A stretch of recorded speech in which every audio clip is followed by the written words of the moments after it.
You're listening to the Talkative Toastmaster podcast. I'm your host, Melanie Surplus.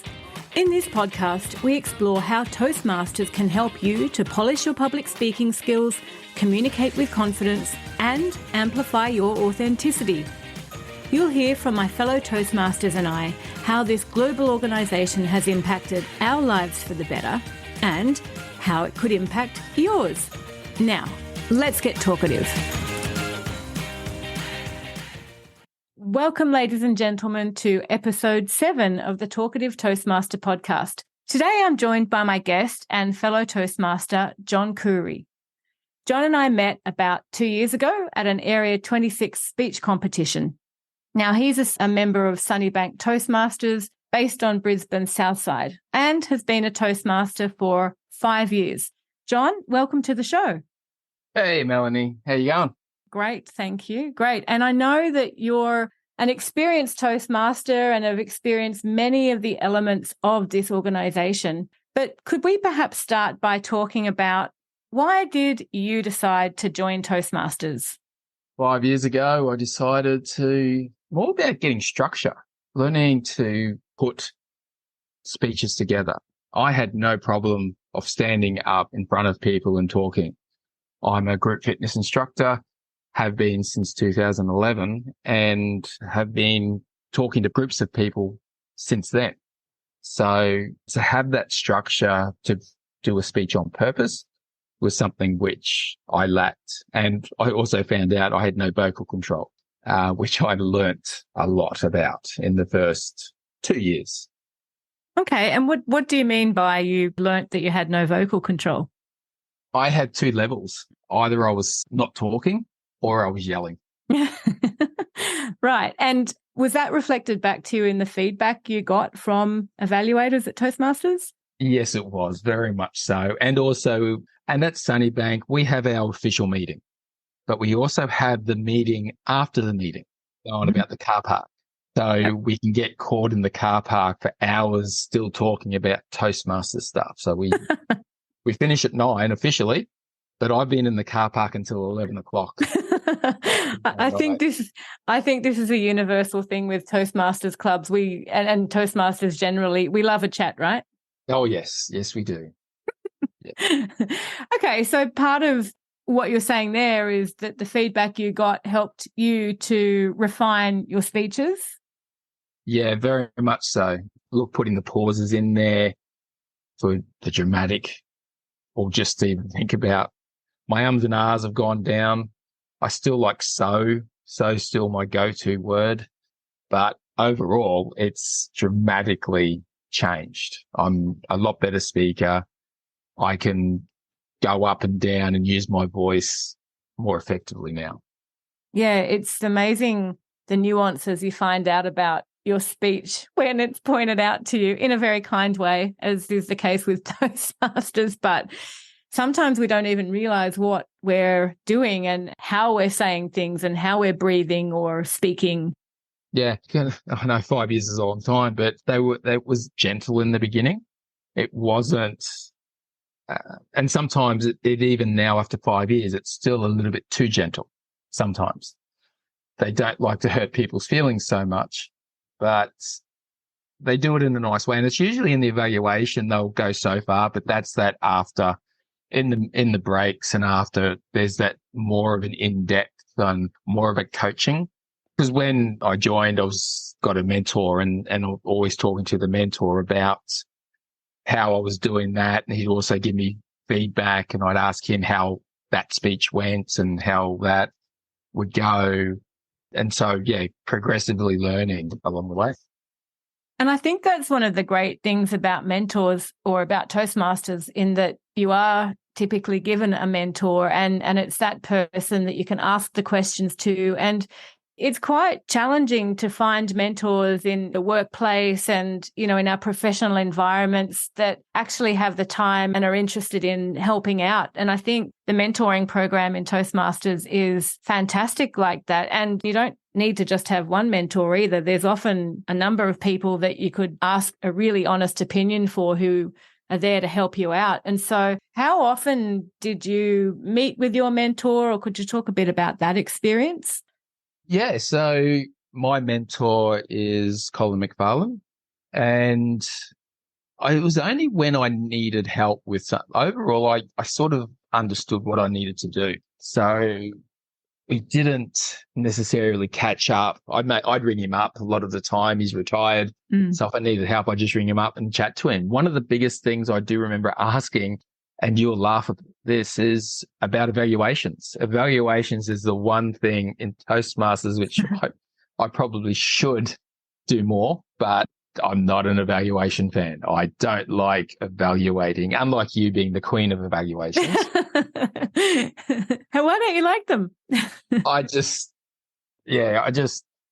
give me fitness. I'll evaluate your fitness and tell you what's happening there. But just with speeches, I'm not a fan. I've done my share, and that and timer. They're the two roles which I avoid: timer and evaluating. No, fair enough. I guess we all have our favorite roles and our preferred roles and our least preferred roles. Yes. Like I love table topics. Table topics is my favorite. Oh, so what do you love about table topics? Can you tell us what it is and what you love about it? Table topics is where you get given a phrase, like you mentioned when on the competition, a little ray of sunshine. So you rock up, they'll go, Melanie, little ray of sunshine, little ray of sunshine. And you get to speak for up to 2 minutes, and you just rattle on about anything you like that's related to that topic.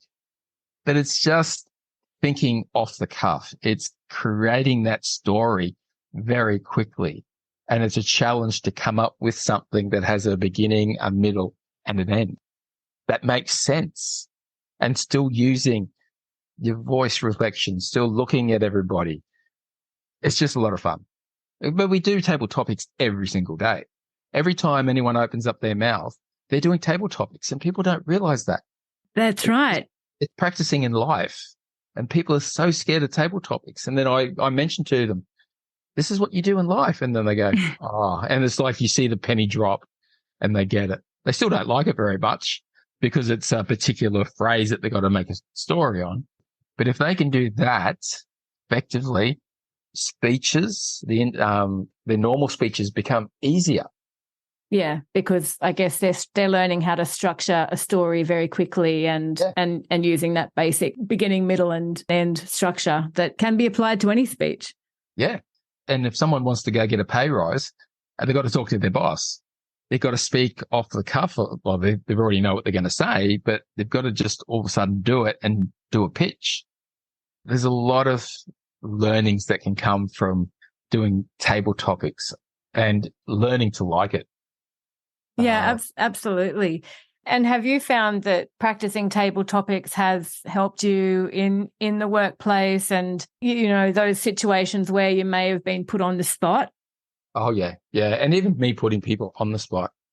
I got in trouble for it in my last position where I wanted to know the answer to something and I went up and asked her the question.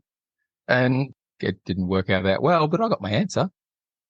But yeah, I'm a lot more confident with being able to do a lot more things like that. Yeah, and I guess it's just that practice and repetition and evaluation cycle that we get at Toastmasters that just helps with the confidence, because when we're doing something over and over, as terrifying as it can be, I guess that's where and how Toastmasters can help to improve confidence. Yeah. And if someone wants to practice table topics, they can open a page to any book, magazine, whatever, put their finger on a page that's got words, read the sentence, and then continue the sentence on whatever it is that they want to do it on. Yeah, that's a great idea. And it's always interesting to see how different Toastmasters present their table topic session. Like we've had people at our clubs bring fortune cookies and you get to crack the fortune cookie and then talk for 2 minutes on whatever the fortune cookie message is. Yeah. And then someone else also brought along a couple of different pieces that were abstract pieces and had that given out to people. And then they said, here, create a story. And I remember at your club, you had ads one time. It had the ads and it had this, what's the stress reliever in the shape of a poo. And you had that and you had to sell that Or no, you had to come up with who you would give that to somebody and Oh, why. yeah. We were pulling things out of the bag, and then yes, that's right. and it was like you used the projector at this time, and you had actual ads up on the screen. Right. One time, it was great. It was very different, and there was really different topics there. Yeah, it was a lot of fun.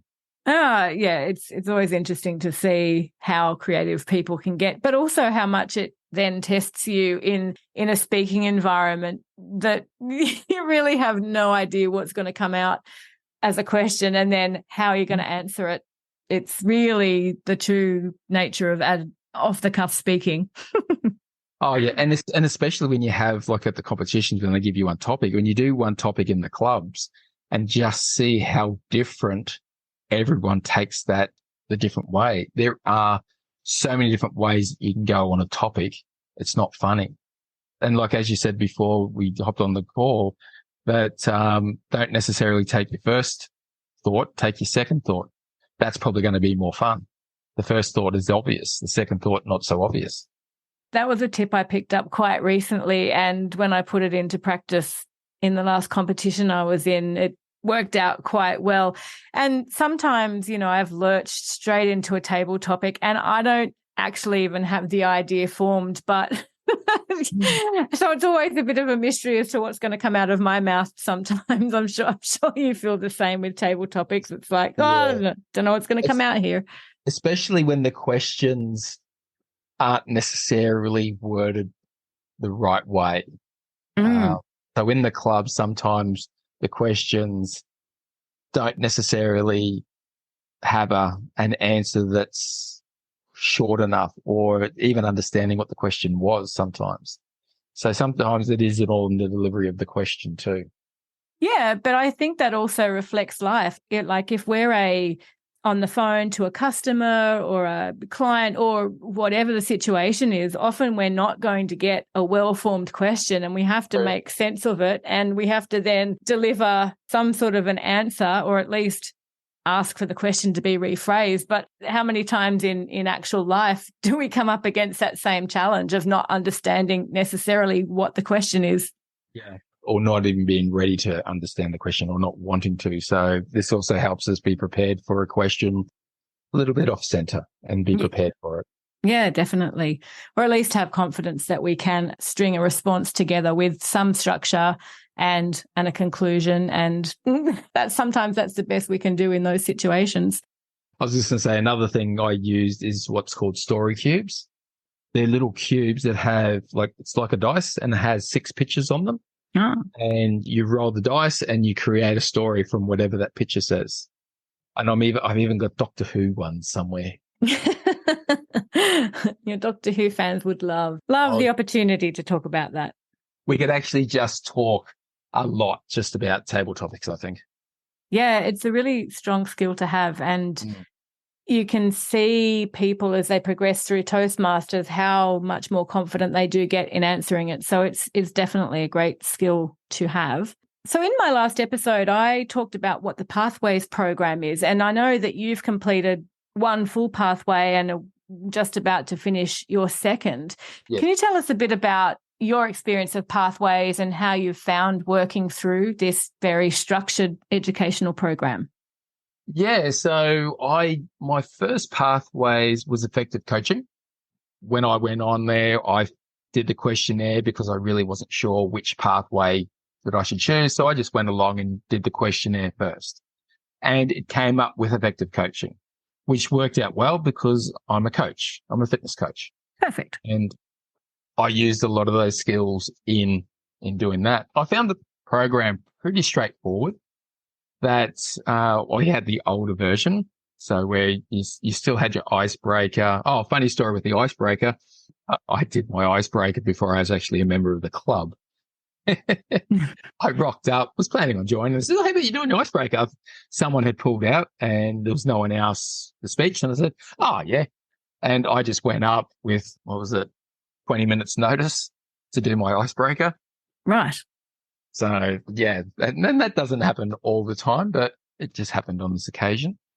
But overall, I found the program fairly good for me. everything was easy enough to understand what it was needed. I always say there's 6 levels to pathways. There's 5 official levels. Yeah. And then you have your 6th level, which is going, this is what I learned through doing my level. And so what would be some of the takeaways, would you say, from that first pathway, from going through that? What did you learn about coaching? Oh, I can't remember now. That was, I finished that 2.5 years ago and started another one since then. Now I'm doing motivational strategies. So they're still in line with each other. But what I learned was how to effectively use for myself the mentor, because there were some questions throughout that I needed help with.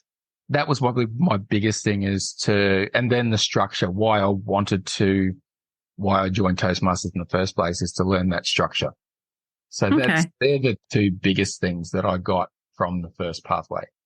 And how have you sort of implemented that structure? Has it changed the way you do your PT work or the way you structure speeches in your work environment now? I don't necessarily do speeches. I do more of the table topics in what I do. Yeah. It's more off the cuff. But it's more, I was very much, when talking about the vocal variety, I slowed my voice. I learned to slow my voice down, slow what I do down. So when I'm talking to someone, I'm not trying to get my point across. Like, I slow down now to listen to what they're saying. It's more about listening to respond rather than to react. Yeah. And that's a skill too, I think. Yeah. It took me a while. Yeah, I think I'm learning that during this podcasting process as well. It's listening to understand and to hear what the person's saying and how to then go deeper into the questions and not just listening to respond, what's next, Yeah. And because sometimes questions that you want to ask, you may not even get to some of them because the question, the answer that someone gives may take you in another direction to what you were intending. Absolutely. Like we spoke more about table topics than what I even thought we were going to talk about. Yeah, but I guess it all comes down to the skills that you learn through Toastmasters and what becomes most prevalent. And also I think what you enjoy the most as well. When you're doing something you enjoy and you want to do more of it, you become more aware of what you're learning from it. Yeah. Well, the other thing too, that not necessarily related to pathways, but like I've done a lot of the roles on the committee, and that been through building up my experience and my confidence with speeches. So with the confidence to do the speeches, has happened through pathways, having certain structures. Like the very first level is about learning about speeches. Yes. How to structure body language, your icebreaker. Icebreaker is always going to be the first speech that you ever do, and how to put that together. The next pathway is about the mentoring side of it. So there's a section that you learn, you got to do a speech on the mentoring process and you give examples. And there's another mentoring, it's slightly different depending on which pathway you have. There's 11 of them, but they are changing some. Yes. There's a rumor going around that they are changing. They're updating it, some of the pathways. Yeah, I heard that they were going to be cutting some out, and it probably makes sense. There's quite a lot of them. And I find that new Toastmasters can get quite overwhelmed about which one to pick. And that's probably one of the downfalls of the pathways is that the name is the only thing that necessarily changes. Yeah. 4 of them have the exact same structure of what they need to do. Same types of speeches, like level 1 and level 2 are the same. Yes. Level 3, 4 and 5 are pretty much the same. There are slight differences in 5, but 3 and 4 have one core subject and you get 2 or 3 electives. Yes. 2 electives. And the electives are the one that's where you actually do the learning from. So, and that's same in 4, but every level does get slightly harder with that. I know Graham Cairns, he's doing, I think, 4 different pathways at the moment. Mind you, he's in 5 different clubs. He's retired now, and he's retired just to do Toastmasters. Yeah, being a member of 5 clubs, you would absolutely need plenty of time just to prepare for everything. He's been a fellow Toastmaster on one of the overseas clubs for DJs. Yeah. And that was a great club too. Just timing wise, it was during the day and wasn't able to continue to do it. It's interesting that there are specialist clubs like that as well. So obviously there's the core Toastmasters clubs, which people are going to have a fairly similar experience. But I do love the fact that when you get into the organisation, there are always going to be specific clubs about whether it's DJs or storytelling or humour, or you can find something that really suits any particular niche you're interested in. And now with what we're doing now being online, a lot of those clubs are online and at different times. So there is probably a club somewhere in the world that suits your time frame. So if you're a night owl, you can probably get one at 10 o'clock at night somewhere in the world. I think one of the things that, lockdowns and all of that whole phase of our life made possible was online clubs. And it was great to see how Toastmasters pivoted towards that. And a lot of the clubs kept going with hybrid sessions or hybrid options or full online options. So, it's great and flexible for that, for sure. Well, I know when I was the area director, your club especially was very much on hybrid. Yes. Had it all sorted. But us at Sunnybank, we were only online, but no one really was a fan of it. They prefer the in-person. I think, of course, a lot of us prefer the in-person, but we kept the hybrid going just so that people could attend, if they were sick or, not sort of able to attend for any reason in person. But we kept the hybrid session going for quite some time after it was necessary. And it worked. It worked for your club. So that's the important thing. When you're looking for a club, you got to make sure that the club fits you. You don't fit the club fits you. There are so many different choices. Like here in Brisbane, where we are right now, we've got Sunnybank at Holland Park, Mount Gravatt at Upper Mount Gravatt. Then we've got Upper Mount Gravatt and Brisbane Leaders. I apologize if anyone from that club and I got it wrong, because I always got it wrong. But there's 4 clubs within a 5K radius of each other. And if you go 10Ks, there's even more clubs. There's somewhere people can find a club if they're very interested in that. Yeah, and at different times of the day, some meet for breakfast, some lunch, some dinner, some online. There's no excuse. That's the point. There is no excuse not to find some time in your week to join a Toastmasters club, because there's clubs everywhere. But shop around too. The club's got to fit you. If you don't resonate with that club, you're not going to get the most out of it.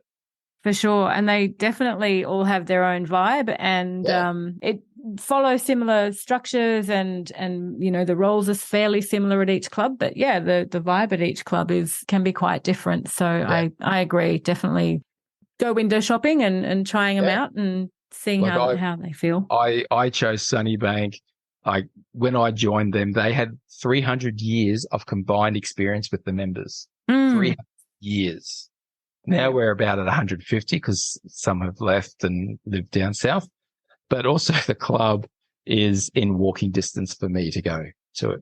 Yeah. So it's easy.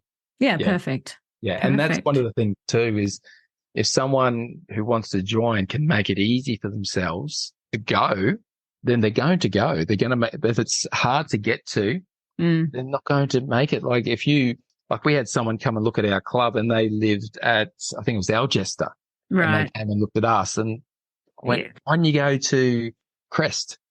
Yeah. That was the closest club to them. And they went, but look around. There's Toastmasters have a website which you can find clubs all over the world. So if you're traveling overseas and you're a Toastmaster, you can go to find my club, find a club, and you can find a club, and they've got them all there.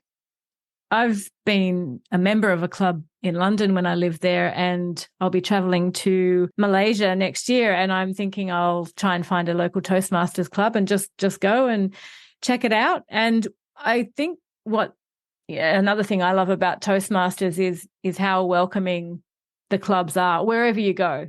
That's one thing I think that we can find anywhere in the world, is that Toastmasters welcome other Toastmasters. Well, funny enough, I think over the last month, we actually had someone from Philippines, but he's now living here in Australia, and we'd only been in the place in Brisbane a week, and one of the first things he wanted to do was find Toastmasters Club. Yep, So, find that group of like-minded people. Yep. Awesome. Now, what would you say to people out there who are interested in Toastmasters but are mildly terrified of going to their first meeting? When you come along. You do not have to do anything. You can sit there and say absolutely nothing for the whole meeting and just see and experience what it's like. But if you're going to come along, I recommend you have a go, because there is a number of times through the meeting, you're going to have a chance to talk on the warm-up, where the warm-up is you just get a chance to get your vocal cords. And even if you stand up and go, thank you for having me, my name's blah, and I'm just here checking you out, and then sit down. That's it. That little success will help you on your next one, because you've already set up to speak. If you're a little bit more confident, you can have a go at table topics. And we've had a lot of new people come along and actually have a go at that. They got up, they spoke for 30 seconds, and they sat back down again.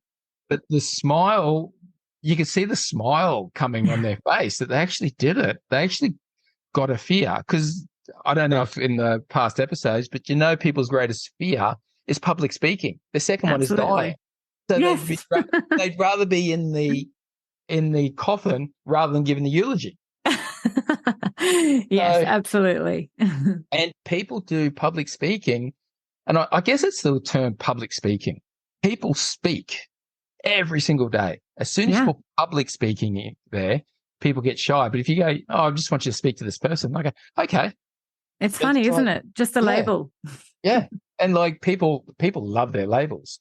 But and the other thing I'd say to them is, when you are going to talk to someone, or if you're talking to a group of people, one of the things we like to do is look people in the eye. And I asked them, how many people, if you had 5 people standing in front of you, how many eyes can you look at any one time? And the answer is 1. So really, when you're doing a speech, you're only ever going to talk to one person at a time. Yep, true. So if you look at that one person, and then everyone else goes away, and you look at someone else, then you're still talking to one person. And when I've said that to people, then they've gone, oh, it's the way that we pre-frame it sometimes, or frame it, that can actually help people be at ease. In my roles, I've been treasurer, I've been vice president of education, vice president membership, vice president public relations. Mm. So I've done a few different roles, and all these roles have one thing in common. It's all dealing with people, and dealing with people as they come in. My favorite one is probably the membership. I like membership. You just got to talk to people about signing up. Absolutely. And that's, by the time they're actually in the door and they've seen what Toastmasters is about, they're getting a bit of a feel for how it could help them. Yeah. And that's one of the things I think sometimes that we don't do it well enough, is find out what people really want.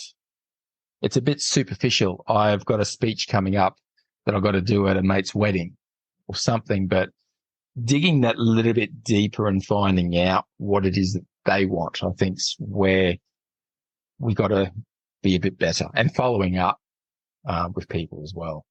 Yeah, for sure. I know that some clubs do that well, and some not so well. So I think that's that lies on the VP of PR and membership to be doing that work, just to ensure that people feel welcomed and that they feel welcome to come back as well. So I think that's a big thing. Now, is there anything else you'd like to share before we wrap up? Just anything about Toastmasters that we haven't covered?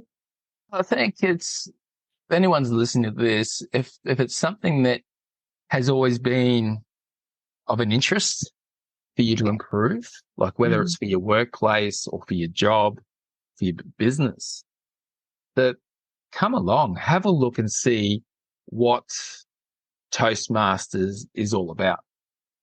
Come and experience what it is, but don't just experience one club. I suggest someone go to 3, 4, maybe 5 different clubs because they are very different with who is there and why that they're there. That's one of the key things is talk to people about why they are there. Because that's something that people don't necessarily get asked is why did you join? So new people come along to your club, ask different people why they're there. Because like there's something to fit everybody. Yeah, but if you're not sure, ring up a club and ask the question. That's the best one. Like I've also been area director, so helping clubs to do all this stuff as well has been interesting too. Yeah, and I guess you get to see how the different clubs do it, which, you know, to your point is go see different clubs because they're all going to handle things in a slightly different way, and some clubs will resonate, some won't. So just check it out. And speeches isn't all that Toastmasters do. So like I've mentioned, I did treasurer, like we have president, treasurer, secretary, everything that takes to run a club. And you can learn how to do that. And you can learn what a treasurer does, what a secretary does. And you can be that for 12 months. There's also the area director, which is one person helps 4 or 5 different clubs with the stuff that we've been talking about. And it goes on, but I'm sure you'll cover some of that stuff later on in another episode.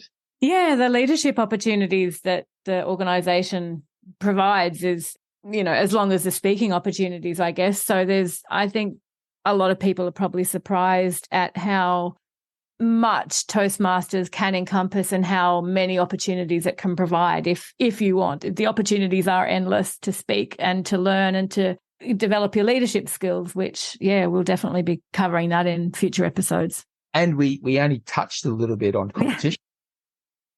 So there's competitions as well. Like in sport, you can actually go to area and districts and I don't know what the name of it is there, and then even to worlds and international. So you can represent Australia as well. So there's a lot more to it, especially if you like being competitive, you can do as well. And you don't even have to be an athlete to do it.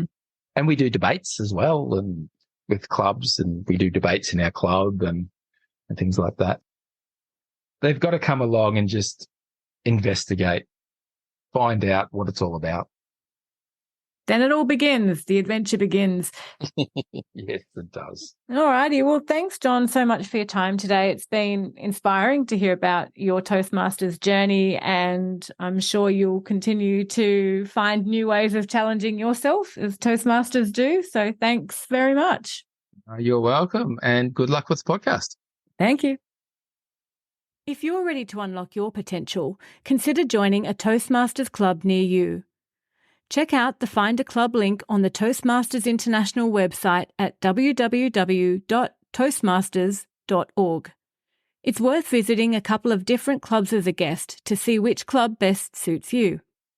If you do take the leap and visit a meeting, I would absolutely love to hear your experience.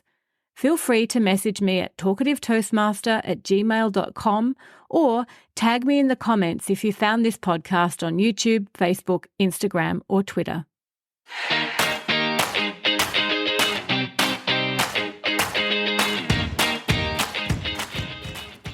Thanks for listening to today's show. Head to talkativetoastmaster.com where you'll find the show notes for this and all other episodes, as well as links to some awesome Toastmasters resources. If you found value in today's content, I'd really appreciate if you could share it with friends and colleagues who may be interested, or leave a review on iTunes. This helps more people to find us.